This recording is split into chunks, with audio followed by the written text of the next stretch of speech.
सानू, आपल्या या प्रदीप विथ स्टोरीमध्ये तुझं स्वागत.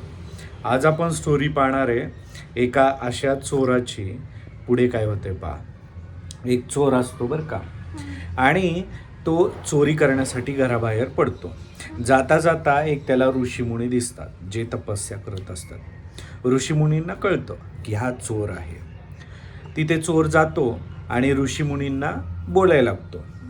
त्यावेळी तो चोर त्यांच्या जवळ या उद्देशाने गेलेला असतो की त्यांच्याजवळ काहीतरी मिळेल, परंतु बिचाऱ्याला त्याच्याजवळ काय भेटत नाही. शेवटी हताश होऊन तो निघतो.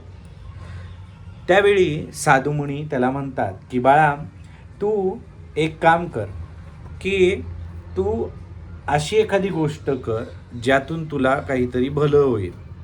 तो म्हणतो असं काय करावं, मी तर आता तुम्ही तर ज्ञात आहात, मी आहे चोर, मी काय करू शकतो. तो म्हणतो अशी एखादी गोष्ट सोपी सांगा की मी ती करू शकेल बरं का. मग साधुमुनी म्हणतात ठीक आहे.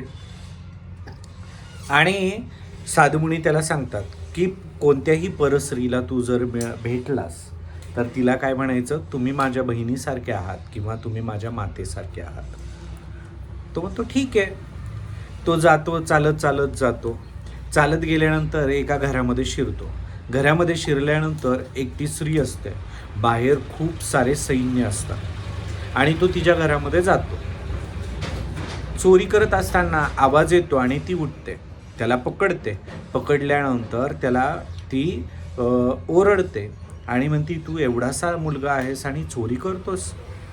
त्यावेळी तो त्या ठिकाणी गायावाया करायला लागतो की मला सोडा वगैरे. ती म्हणती नाही, मग तुला एक काम करावं लागेल माझ्यासाठी. मग तो म्हणतो की मला एखादं असं काम सांगा की मी तुमचा पुत्र म्हणून किंवा मी तुमचा या ठिकाणी एखादा लहानसा पुत्र म्हणून मी काय करू शकेल ते पूर्ण करू शकेल. राणीला खूप चांगलं वाटतं आणि चांगलं वाटल्यानंतर ती त्या ठिकाणी काय करते माहिती आहे, ती आपल्या सैन्यांना बोलवते. सैन्य त्या ठिकाणी आतमध्ये येतात आणि ते विचारतात की काय झालं.